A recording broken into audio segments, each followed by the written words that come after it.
This image is etched into the retinas of every tourist and schoolchild. The perfect semicircles of the arches, the straight lines of paved roads stretching beyond the horizon, aqueducts striding across valleys.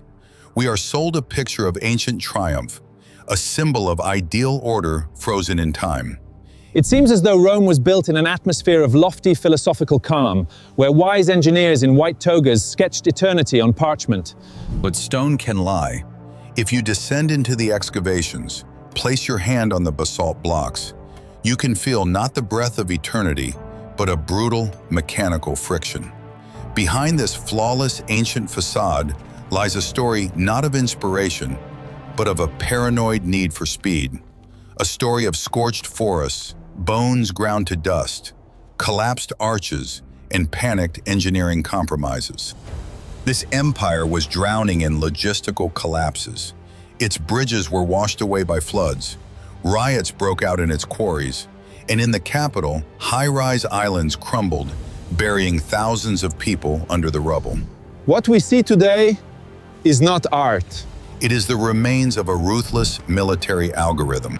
But to grasp the scale, we must forget about the marble. Let's go back to the starting point, to an era when there was no empire, no concrete, no global logistics, only the sticky mud of the Italian foothills, scattered tribes, and insurmountable distances. In those distant times, the land of the Apennine Peninsula dictated its own harsh and severe conditions. Distances were measured not in the kilometers we are accustomed to, but in long days of exhausting and dangerous travel. In the spring, all roads instantly turned into impassable clay swamps where carts would sink. In summer, they would harden under the sun and become rutted with tracks as deep as military trenches. Such geography made any movement a huge problem for the young state. Travelers and merchants spent weeks covering a distance that today takes only a few hours. Mountains and swamps literally tore the country into separate, poorly connected parts. Rome felt that nature was stronger than its laws and its will.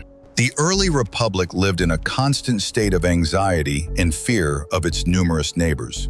To survive in this struggle, it was vital for Rome to quickly deploy its troops to the borders. But in reality, the army moved at exactly the speed that the thick, sticky mud allowed. Geography at that time was the Romans' greatest and most dangerous enemy. Poor roads methodically destroyed all of Rome's grand ambitions and plans for territorial expansion. If a rebellion broke out on the distant frontier, reinforcements might simply not arrive in time due to the autumn rains. Commanders understood that without reliable communication routes, any victory would be only temporary. Imperial dreams were shattered by the harsh reality of broken trails. Early attempts to build proper roads using ordinary civilian contractors always ended in complete failure. Hired laborers were extremely slow and lacked the necessary motivation for hard work. Contractors constantly embezzled state funds and brazenly skimped on quality gravel. As a result, work stalled for years. Every mile of the future road became the subject of endless and tedious negotiations, as well as legal disputes. Officials and builders were drowning in bureaucracy, while the army needed solid ground beneath its feet. The state was literally suffocating within its own cramped borders. The old system could not provide the necessary pace of development. A system based on private interest and free labor proved powerless in the face of vast expanses. Rome faced a very difficult and fateful choice. It had to either halt its expansion forever or radically change its approach. It was necessary to completely rethink the principles of human interaction with the physical world. In the end, any compromise was definitively rejected as ineffective and harmful. The Republic made a resolute decision that forever changed the face not only of Italy, but of all of Europe. The authorities completely removed the construction of road infrastructure from the hands of greedy private contractors. No private firms were allowed to determine the fate of public roads anymore. The entire process of constructing vital roads, bridges, and military camps was subject to a new logic. It was the unified and utterly ruthless logic of war, where there was no room for discussion. Rome officially ceased trying to negotiate with the surrounding environment or adapt to it. It began systematically conquering the land with its advanced engineering methods. At this historic moment, a fundamental and profound shift in meaning occurred. The Roman legion ceased to be perceived merely as a vast crowd of armed men. It suddenly transformed into a gigantic and fully autonomous construction corporation. Soldiers became not only warriors, but also the most efficient workers of their time. We are all accustomed to picturing a Roman soldier exclusively with a shield and a sharp, short sword. However, his primary and most important everyday tool was the dalabra. This was a special, heavy pickaxe that replaced almost all other tools for the legionary. A Roman spent far more time with this tool in his hands than in battle. A soldier worked with his famous sword for only a few hours throughout the entire year, but he swung the pickaxe practically every day from dawn until late sunset. Discipline taught the warriors that earthwork was just as important as military valor. Labor became the foundation of their daily existence on campaigns. 80,000 strong men, united by iron discipline, represented an incredible force. It was a veritable biomechanical excavator that knew no fatigue or obstacles. These men needed no unions or special working conditions to do their jobs. They required no days off or holidays to continue construction. For even the slightest act of insubordination on the construction site, the legionnaires faced a terrifying decimation. This meant the execution of every 10th person in the unit, regardless of their personal merits. Fear and discipline forced people to work beyond human limits. Thus was forged a power that even the hardest rock could not withstand. The legion never waited for engineers from the capital or rare building materials to be brought to a distant province. The army itself served as both the chief designer and the ordinary laborer. As it ventured into new, wild frontiers, the legion literally reshaped the entire surrounding landscape to suit its needs. The soldiers themselves found stone, burned lime, and felled trees. The incredible speed of road construction stemmed from the principle of absolute and complete standardization. The Romans never invented a unique design for every new bridge or paved path. They created a single, very rigid and effective template for all types of work. This model was then copied with frightening monotony throughout the entire territory of the Republic. This approach was applied everywhere, from the misty shores of Britain to the hot sands of distant Syria. A Roman military camp was always built according to the same tried-and-true plan. It always had two main intersecting axes and a clear rectangular perimeter. Even the dimensions of the defensive ditches and earthen ramparts were strictly defined by regulations. Every centurion knew by heart exactly how many cubic meters of earth his unit had to excavate by sunset. In this well-oiled system, there was absolutely no room for creative deviations or doubts.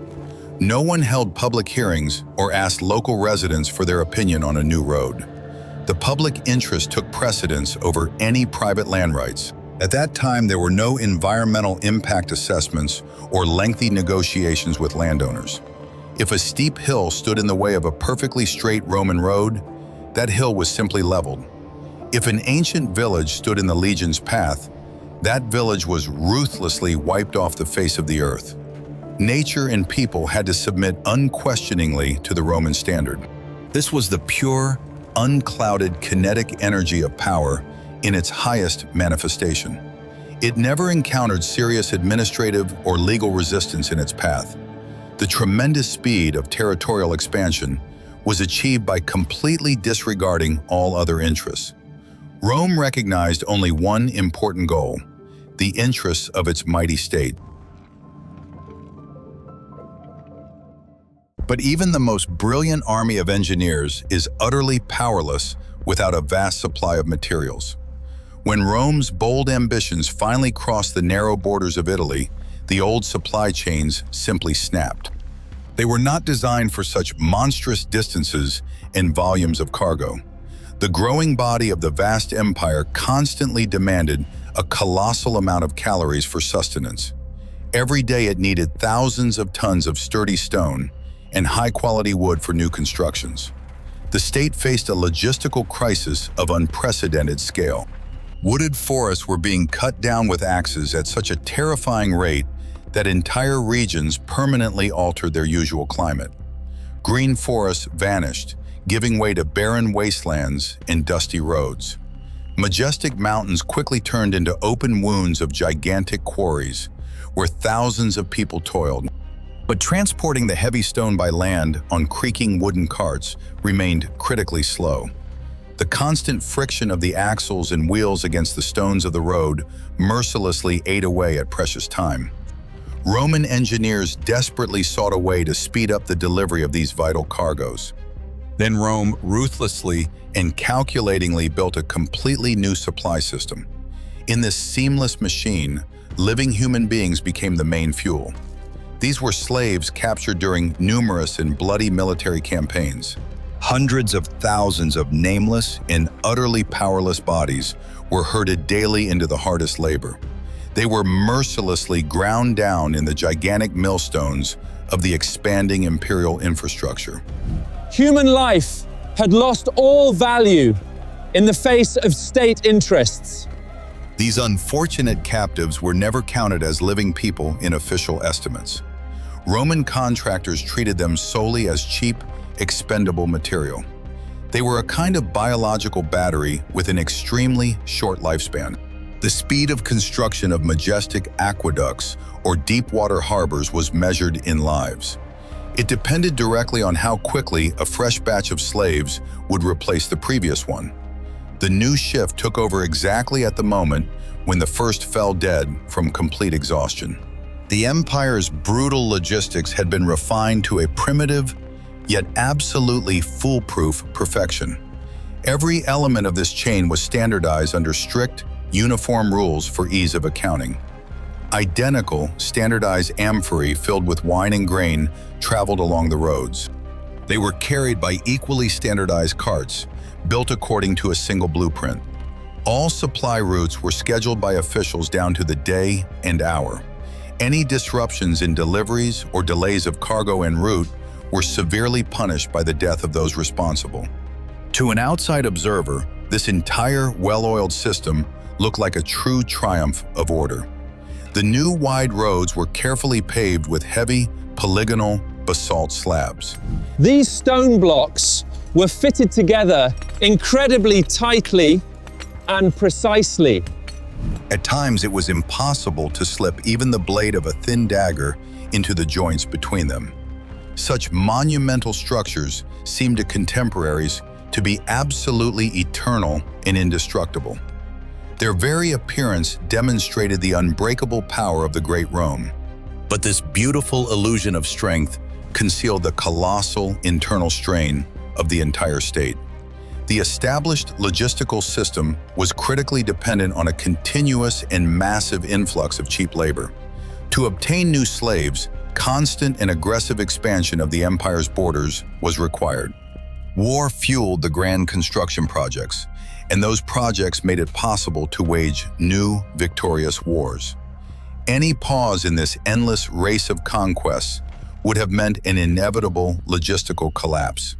The economy would simply have collapsed without the fresh blood of the conquered peoples. At some point, Rome finally reached the physical limit of what ordinary stone could offer. Carving a precise and beautiful block from hard limestone or soft tuff meant spending a great deal of time.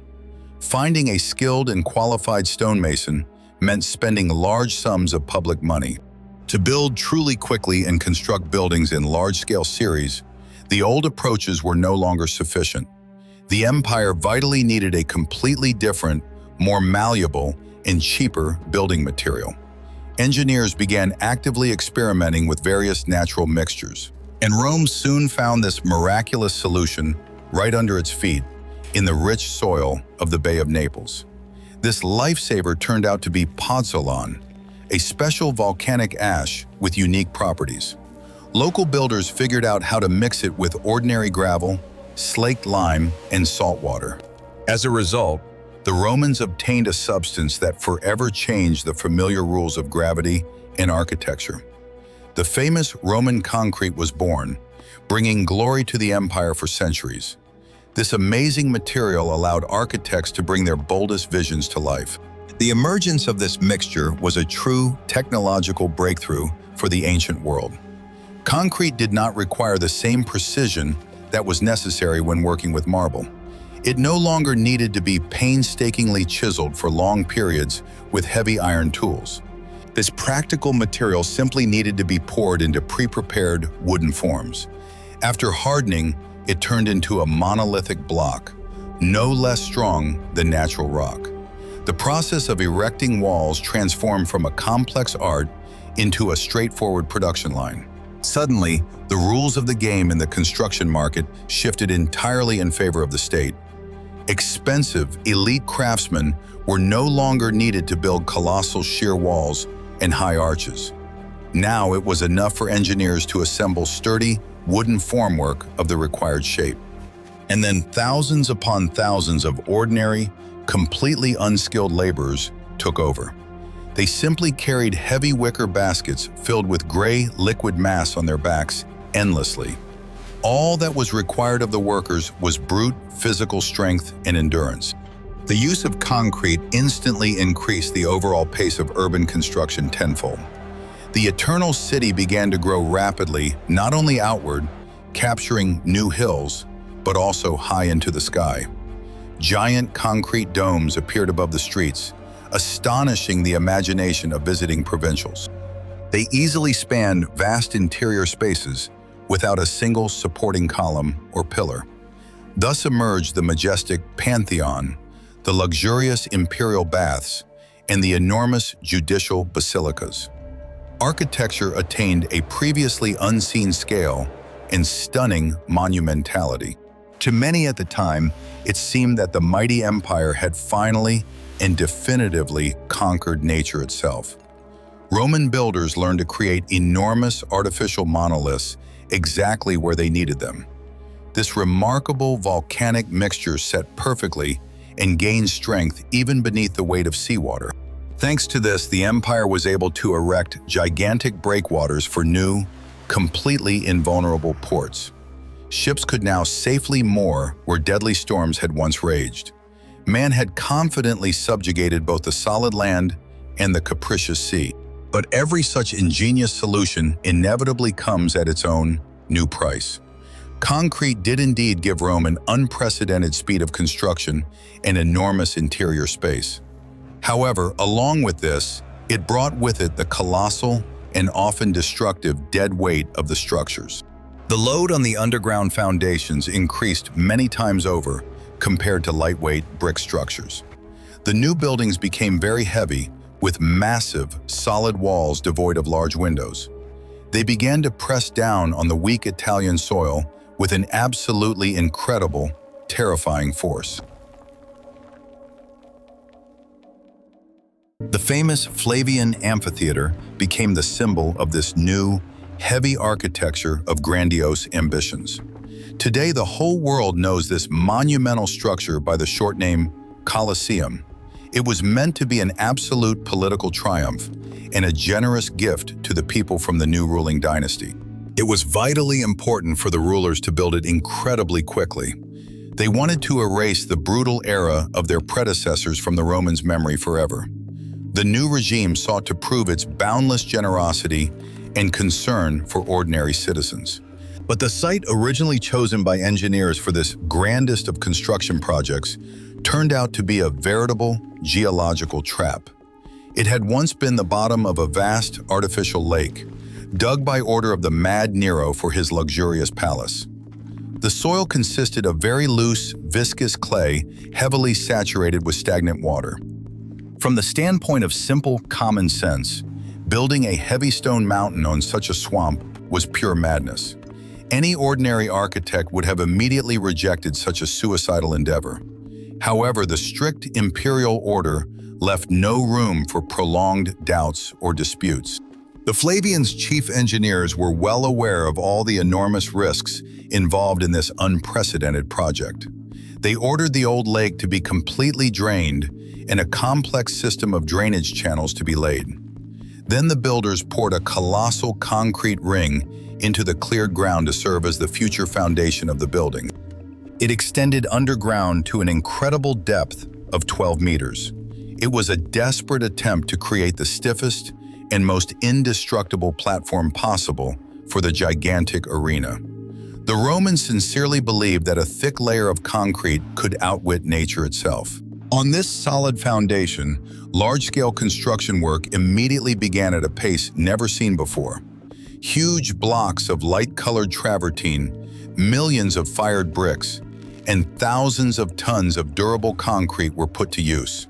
The grandiose structure grew layer by layer right before the eyes of the astonished residents of the capital. Periodically, the ground shook from powerful tremors, reminding people of the hidden underground threat.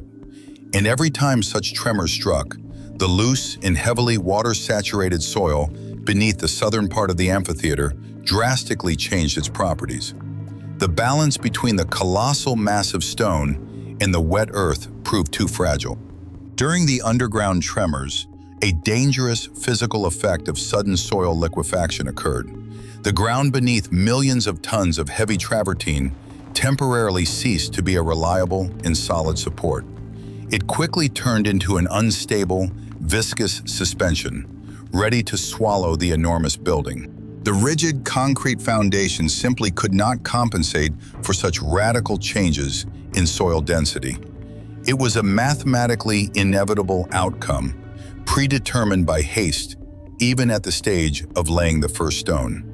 The earthquake of 1349 merely brought down the southern wall, exposing this long-standing, fatal fault. However, the crumbling Colosseum was merely the most striking symptom of the state's overall grave illness. By the time of its greatest splendor, the Roman logistical system had already reached an absolutely critical mass. The empire had become too vast and unwieldy for effective operational management. It could no longer be controlled by the old, rigid methods of rapid legionary construction. The army could no longer cope with simultaneously maintaining order across all the vast territories. A completely different approach was required to preserve the wealth of infrastructure accumulated over centuries. The vast imperial infrastructure began to exact a heavy toll for years of relentless use.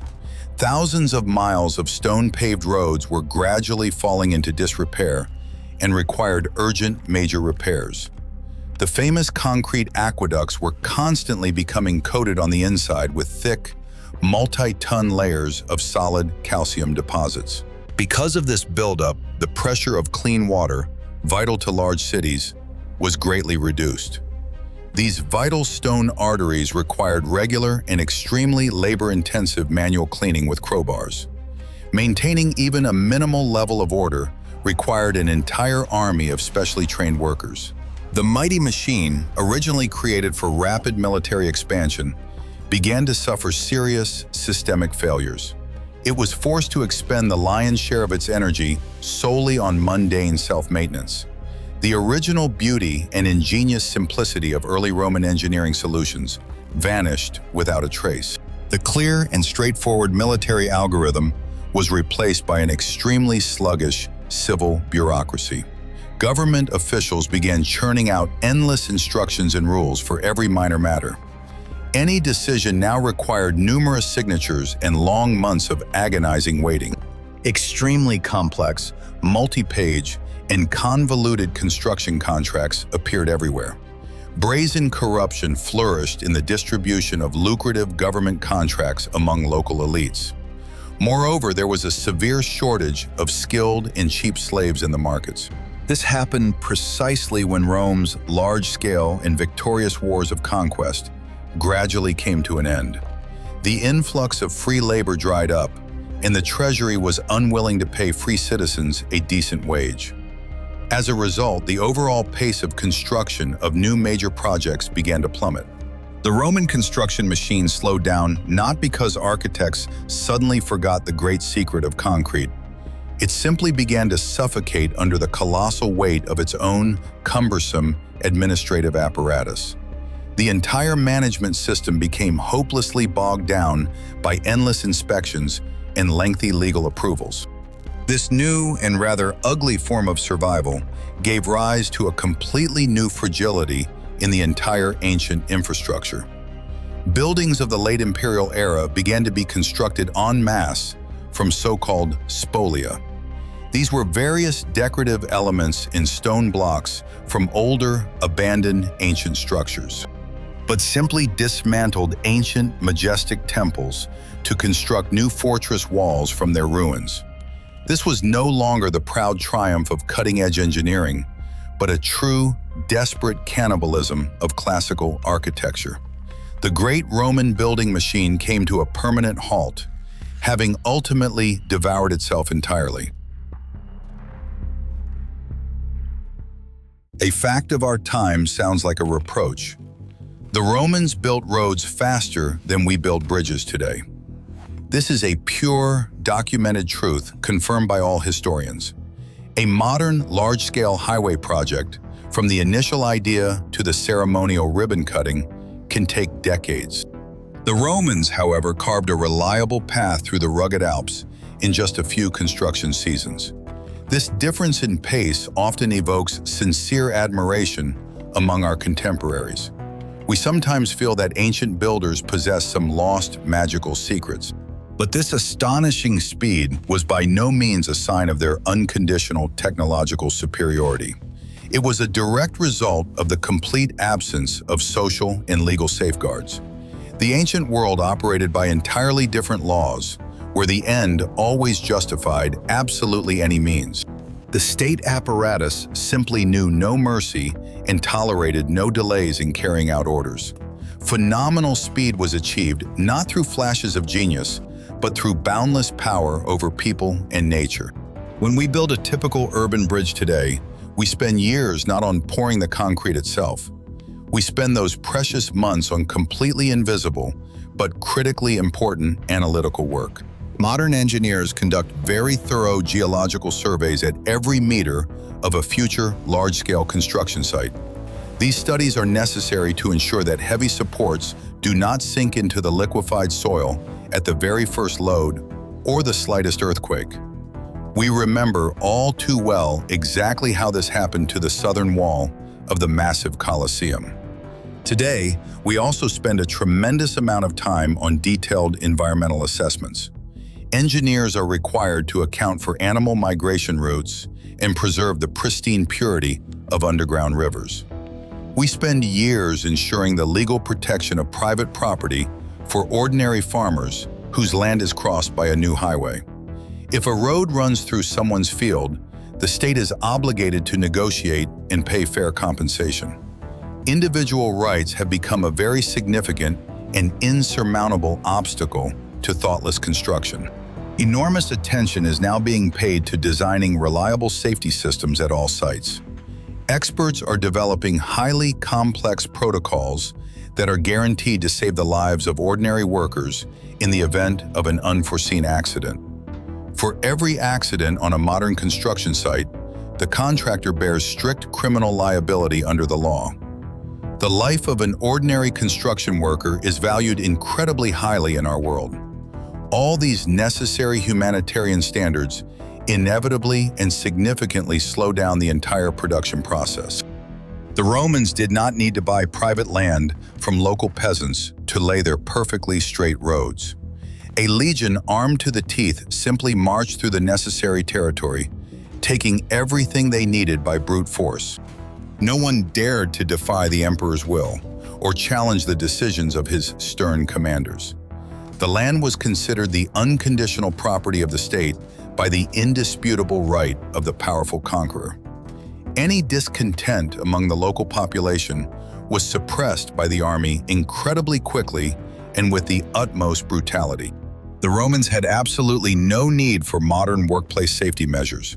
Ancient foremen never gave a thought to reliable safety harnesses, sturdy helmets, or proper ventilation in deep mines. If a sudden cave-in occurred while digging a mountain tunnel and 100 slaves perished under the rubble, the project budget remained unchanged. The overseers simply wrote a terse order in the thick logbook to immediately bring another 100 workers from the camp. Captured people were merely a cheap tool that could be easily replaced. We take so long to build today because our modern buildings and roads have fundamentally changed. They are no longer just piles of stone. They are highly complex engineering nervous systems. Modern structures are densely interwoven with kilometers of fragile optical fiber and thousands of sensitive electronic stress sensors. They are made from high-tech alloys produced by the best factories on 3 different continents. All these countless elements must work together flawlessly as a single living organism. The Roman stone bridge, for all its outward grandeur, was a deaf, dull, and monolithic chunk of sturdy stone and heavy concrete. It was created solely to reliably solve a single, straightforward physical problem. It simply had to bear the colossal weight of marching legionnaires and heavily laden carts. It did not need to transmit digital data, illuminate the path in the dark, or dynamically adjust its capacity. It was precisely this inherent simplicity of design that allowed it to be built with such staggering speed. No stock market crises, disputes, or mass protests by an outraged public could stop the imperial machine once it was set in motion. The will of a single man completely replaced thousands of our modern, lengthy administrative procedures. We certainly did not start building any worse than our distant ancient ancestors. We have not lost the ancient secrets of the masters, nor have we forgotten how to make strong, durable concrete. Our modern advanced technologies far surpass anything the engineers of the past could have ever dreamed of. We have simply stopped treating human life and the surrounding environment as cheap, expendable materials. Humanism has become the foremost measure of all our technological progress. We have learned to truly respect the environment and protect the fragile nature around us. Today, society fully understands that we cannot thoughtlessly destroy entire established ecosystems for the sake of a new highway. We take so long to build precisely so that our children can live peacefully on a clean and absolutely safe planet.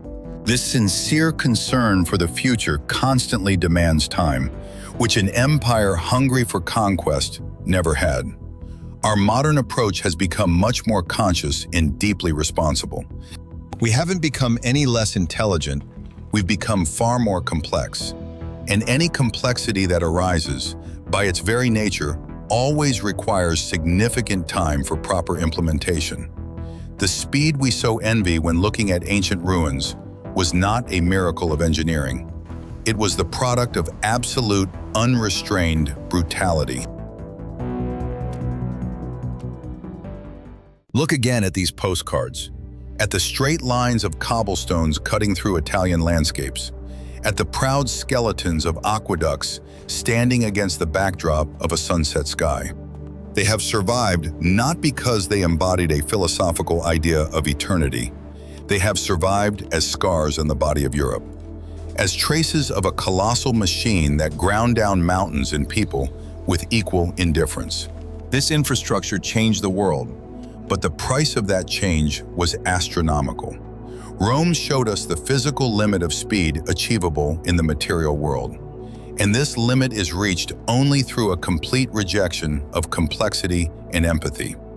We stand before these ruins, feeling a strange sense of nostalgia for an era when everything was decided with a wave of the hand. We are drawn to this illusion of simplicity and efficiency. But the truth is that no modern person would survive even a single day in the meat grinder that provided that breathtaking speed. We have chosen the slow path of compromise because only it allows us to remain human. And let the Roman roads remain monuments to how fast history can move if you remove the brakes of compassion.